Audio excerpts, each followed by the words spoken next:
안녕하십니까. JTV 저녁 뉴스입니다. 절기상 대한인 오늘 매서운 한파가 이어지고 있습니다. 한낮에도 전 지역이 영하권에 머물렀는데요. 이번 한파는 이번 주말에 절정을 이룬 뒤 점차 풀릴 것으로 보입니다. 송창용 기자입니다. 넓은 호수가 계속된 한파에 꽁꽁 얼어붙었습니다. 큼지막한 돌을 힘껏 던져도 금만 조금 갈 뿐 깨지지 않습니다. 운동을 하러 왔어도 이렇게 날씨가 춥네요. 근데 덕지 방송이 얼었어. 그저께부터 얼고 내일도 있고 잠바도 있고 운동화 신고 그래도 추워요. 시장에는 지난주까지만 해도 찾아볼 수 없었던 모닥불이 등장했습니다. 이런 강추위에서는 불을 피우지 않으면 사람이든 상품이든 얼어붙기 때문에 장사를 할 수 없습니다. 혹시나 배 얼을까 하고 춥기도 하고 하니까 여기다 불 놓으면 가는 사람 오는 사람 다 떼고 가고 하니까. 절기상 대한인 오늘 아침 기온이 영하 10도 안팎까지 떨어진 데 이어 한낮에도 전 지역이 영하권에 머물렀습니다. 이번 주 들어 한파가 이어지면서 오늘까지 50여 건의 수도 계량기 동파 사고가 접수됐습니다. 내일도 구름이 많은 가운데 아침 기온은 영하 10도 안팎, 낮 기온은 0도 안팎에 머무는 강추위가 이어지겠습니다. 주말과 휴일에는 이번 한파가 절정에 이를 것으로 보입니다. 23일 밤부터는 북쪽의 찬 공기의 남하로 인해 매우 춥겠고요. 특히 24일에는 올 들어 가장 낮은 기온을 보이겠습니다. 주말에는 눈 소식이 있습니다. 아침에 서해안부터 내리기 시작해 낮에 전 지역으로 확대되겠고 다음 주 월요일까지 사흘 동안 이어지겠습니다. 전주기상지청은 다음 주 초까지 강추위가 이어지는 가운데 주말에는 많은 눈까지 예상된다며 건강과 시설물 관리에 각별히 유의할 것을 당부했습니다. JTB 뉴스 송창용입니다. 지역교육청이 공동 개발하는 역사교과서 보조교재 집필진이 확정됐습니다. 교수와 역사교사 등 31명이며 교재 작성 과정에서 공개와 검증을 원칙으로 하겠다고 밝혔습니다. 조창현 기자의 보도입니다. 한국사 국정교과서에 대응해 4개 교육청이 공동 개발하는 역사교과서 보조교재 집필진이 확정됐습니다. 역사 교수 12명과 중고교 교사 19명 등 모두 31명으로 구성됐습니다. 역사 교수는 시대별로 고대사와 고려, 조선시대가 각 2명씩이며 근대사 4명, 현대사 1명 등입니다.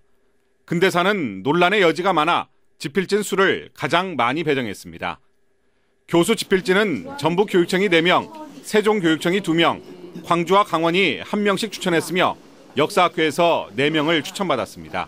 교수님들은 대체로 검인정 교과서 집필 경험이 있으신 분과 수능이나 국가고시 출제 경험이 있으신 분들을 모셨고요.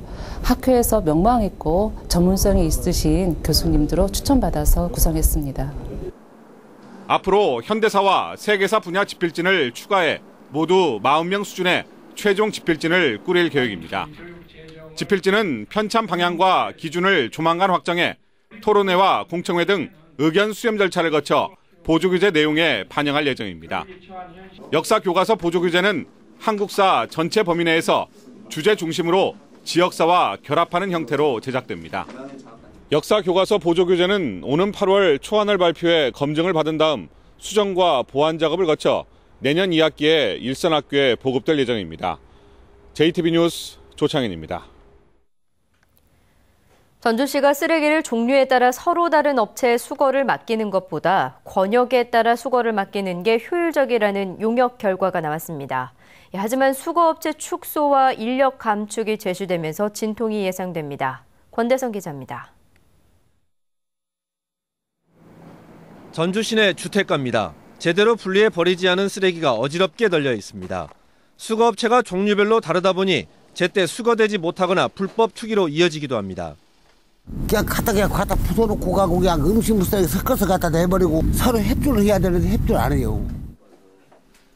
전주시가 용역을 실시한 결과 종류가 아닌 권역별로 쓰레기를 수거하는 게 가장 효율적이다는 결론이 나왔습니다. 권역을 7개로 나눈 뒤 한 업체가 한 권역의 모든 쓰레기를 수거하자는 것으로 지금보다 인력은 60여 명, 차량은 20여 대 줄일 수 있어 예산도 적게 들어갈 수 있는 것으로 제시됐습니다.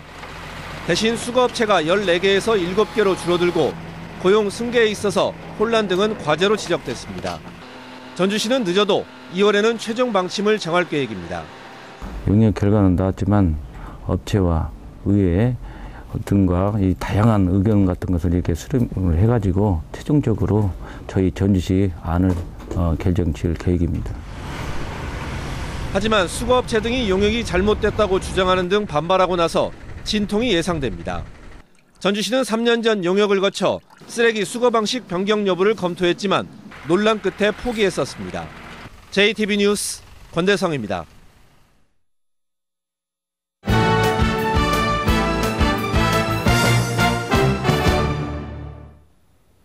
제97회 동계체전을 앞두고 18년 연속 종합 4위를 노리는 선수들의 훈련이 한창입니다.